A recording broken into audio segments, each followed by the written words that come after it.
안녕 못하시죠? 시장 이렇게 빠져서 어떻게 해요? 여러분 근데 이럴 때일수록 좀 정신 바짝 차리셔야 됩니다. 빚내가지고 신용대출 일으키고 이러시면 안 돼요. 여러분 냉철하게 진짜 조심하셔야 돼요.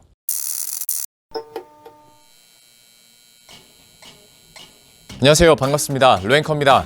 오늘은 주식시장 얘기 한번 해봐야겠죠. 금융시장 전체가 지금 패닉 상황에 빠져 있습니다. 이런 현상은 뭐 해외 증시든 국내 증시든 지금 마찬가지인 상황인데요. 왜 이렇게 빠지는지 한번 정리를 해보고 앞으로 좀 희망을 걸 수 있을 만한 것들은 뭐가 있을까 한번 얘기를 해보도록 할게요. 자, 일단 우리 증시 뭐 이번 주 들어서도 하루 빼고 하루 진짜 조금 강보합 빼고는 계속 급락세를 기록했는데 특히 12일 증시부터 좀 분위기가 많이 좋지 않았죠. 종가 기준으로 코스피가 3.9% 급락을 했는데 이때 장중에 1,900 깨지고 1,800도 좀 위태한 모습이었어요. 코스닥도 5.4% 급락을 했었고 특히 코스피 200 선물이 급락하면서 이날 사이드카도 발동이 됐었잖아요. 사이드카라는 게 시장 상황이 이렇게 급변했을 때 프로그램 매매 효과를 일시적으로 제한해서 5분 동안 매매를 정지하게 만드는 제도인데 이날 코스피 200 선물이 5% 급락하면서 5분 동안 매매가 제한이 됐고 이렇게 유가증권 시장에서 사이드카가 발동된 게 8년 5개월 만에 처음이었습니다. 그리고 그 다음날 13일장은 더 컸죠. 오늘인데요. 이 영상을 찍는 시간을 기준으로 아직 마감이 안 됐습니다. 현재가 오후 1시 20분을 지나가고 있는데요. 분위기 자체가 남은 2시간 동안 그렇게 급변할 것 같지는 않고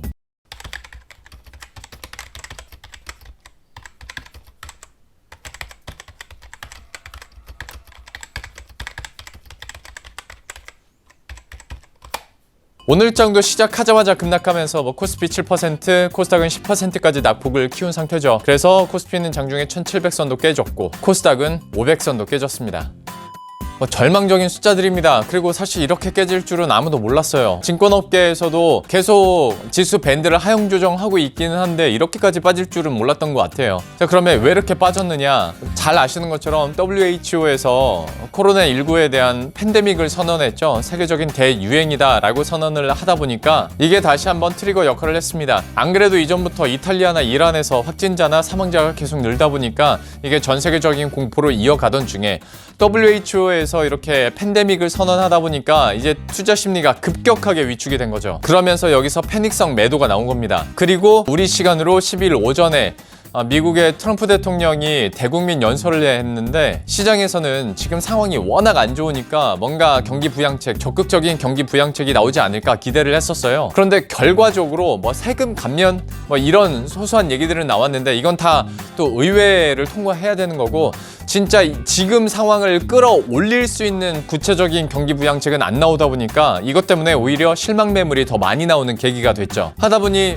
현지 시간으로 11일 뉴욕 증시와 12일 뉴욕 증시가 잇따라 급락을 했고 여기에다가 그나마 시장이 눈길을 그래도 줬던 게 그러면 22 통화정책회의에서 뭔가 나오지 않을까라고 진짜 조금이나마 그러니까 가능성이 적은 건 알았는데 조금이나마 기대를 했는데 역시나 금리에는 변화가 없었고 이러다 보니 시장의 낙폭이 계속 커져간 거죠.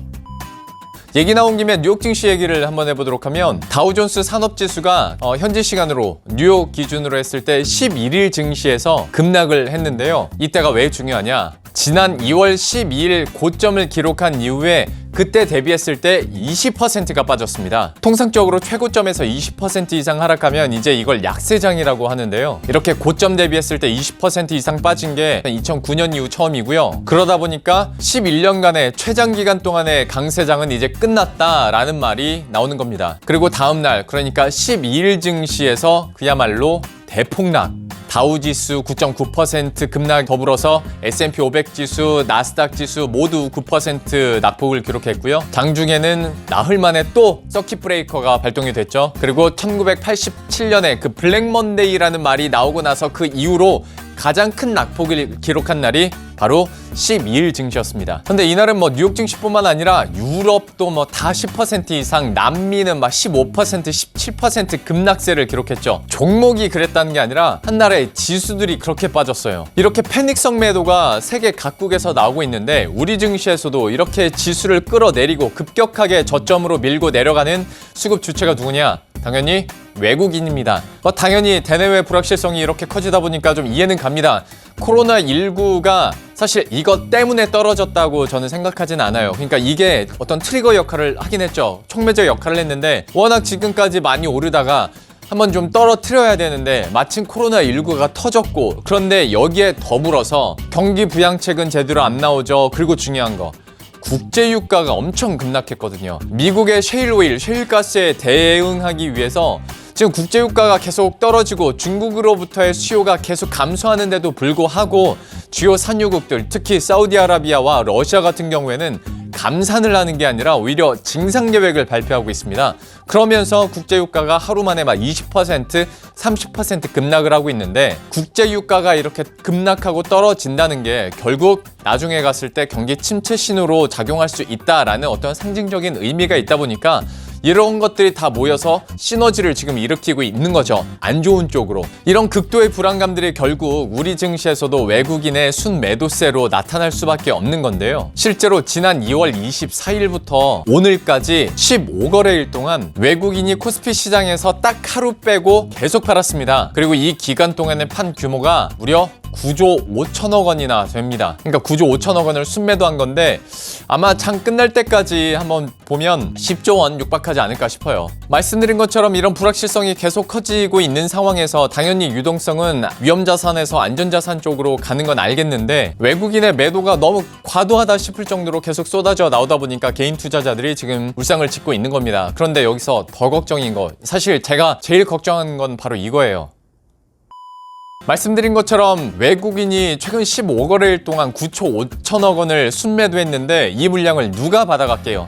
바로 개인 투자자입니다. 같은 기간 동안에 개인 투자자의 순매수 규모가 8조 5천억 원이에요. 이것도 아직 오늘장 마감이 안 됐으니까 좀 더 늘어나겠죠. 그런데 이거 기간을 조금 더 넓혀보자고요. 제가 아까는 2월 24일부터 오늘까지 15거래일이라고 했는데, 코스피 시장에서 개인의 연속 순매수가 시작했던 날이 지난 2월 17일입니다. 그러니까 2월 17일부터 오늘까지로 계산하면 개인의 순매수 규모가 10조 원을 넘어요. 자, 그런데 이 2월 17일이 언제냐? 올해 들어 코스피의 두 번째 고점 부근이거든요. 개인의 순매수세가 시작한 날부터 지수는 계속 빠지기 시작했다는 거예요. 처음에는 개인이 샀는데 지수가 빠져. 그러다가 지수가 점점 더 빠져. 그러니까 좀 낙폭 과대 종목들도 눈에 띄고 매력적으로 보인다 이거죠. 그러니까 그 종목들 막 사. 그런데 더 빠져. 내가 샀던 종목들 매수 단가라도 좀 낮추자라는 마음으로 추가 매수 들어갑니다. 그런데도 더 빠져. 더 빠지고 더 빠지다 보면 내가 감당할 여력이 안 돼. 그러면 이제 뭐 하는 거예요? 신용. 그러니까 빚을 내서 주식 투자를 하기 시작하는 거예요. 신용으로 매매를 하시는 분들이 점점 늘어날 가능성이 지금 굉장히 다분한 그런 시장일 수도 있다는 겁니다. 코스피 지수를 보면 2월 17일에 2240선에서 1830선까지 떨어졌거든요. 그러니까 25%가 하락한 건데, 지수가 이렇게 하락하는 내내 개인들이 사고 또 샀다는 거예요. 그래서 제가 걱정이 된다는 겁니다. 그러니까 돈이 굉장히 많은 사람이 엄청 막 떨어지다 보니까 이제부터 주식을 사 모으기 시작했을 수도 있어요.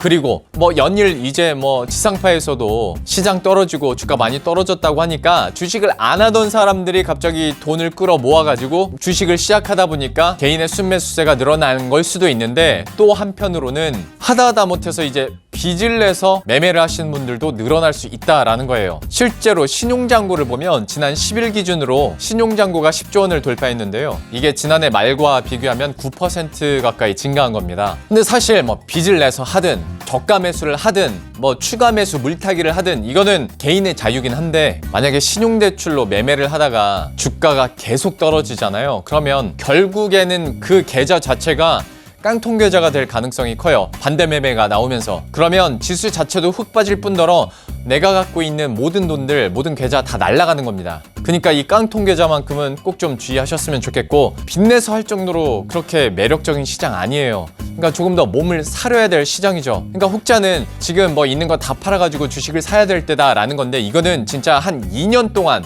최소 2년 동안 묵혀둘 수 있는 돈, 그 돈으로는 사고 더 떨어지면 더 사고 하다 보면서 존버하다 보면 결국에는 이 위기가 한번 사이클 지나가면서 수익권으로 올라갈 수 있겠지만, 지금 단기적인 자금으로는 절대 추가 매수만 계속 하시거나 빚내서 매수 안 하셨으면 좋겠다 이 말이에요.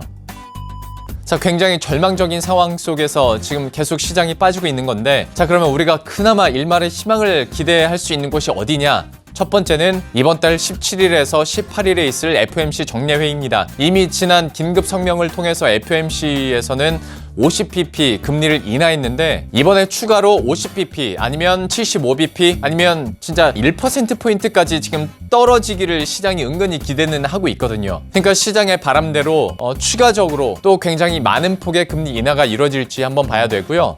두 번째는 역시 비슷한 맥락에서 한국은행의 금융통화위원회입니다. 저번에 금통위에서 금리를 그대로 고정시키는 바람에 이제 실기론 나오고 있고 시장도 많이 얼어붙었는데, 지금 4월 정례회의가 예정이 돼 있거든요. 그런데 이거 너무 멀죠? 지금 당장 돌아오는 주 FOMC에서 추가 금리 인하할 수도 있는 판에, 그러니까 좀 임시 정례회의를 역시 한국은행도 금통위를 열어서 즉각적인 대응을 할 수 있지 않을까가 아니라 해야 된다라는 지금 의견들이 굉장히 높아진 상황이거든요. 그리고 상황에 따라서 임시 금통위에 대한 가능성도 한은에서 내비쳤기 때문에 뭐 어떻게 결정을 할지, 얼마나 빠른 시일 내에 좀 특단의 대책을 내놓을지 한번 지켜봐야겠습니다. 참 우울하죠. 이렇게 급락장이 계속 펼쳐지다 보면 당연히 한숨과 함께 다시 한번 저가 매수에 대한 유혹이 있을 수밖에 없어요. 그리고 어떤 투자자분들은 지금이 바닥이란 걸 확신하고 막 매수하시는 분들도 당연히 있을 수 있고요. 그런데 앞에서 말씀드린 것처럼 신중하고 또 신중해야 됩니다. 그리고 장기적인 관점을 보신다면 최소 1, 2년 동안 묵혀둘 수 있는 돈으로 저가 매수를 하시고, 더 떨어질 때도 그러니까 여기에 이제 흔들리지 않고 또 추가 매수를 하는 거죠.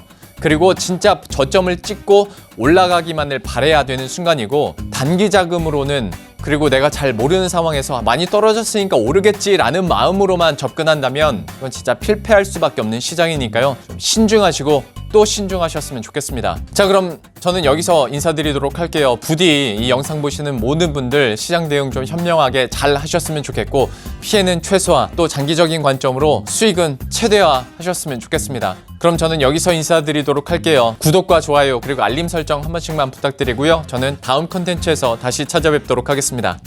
안녕.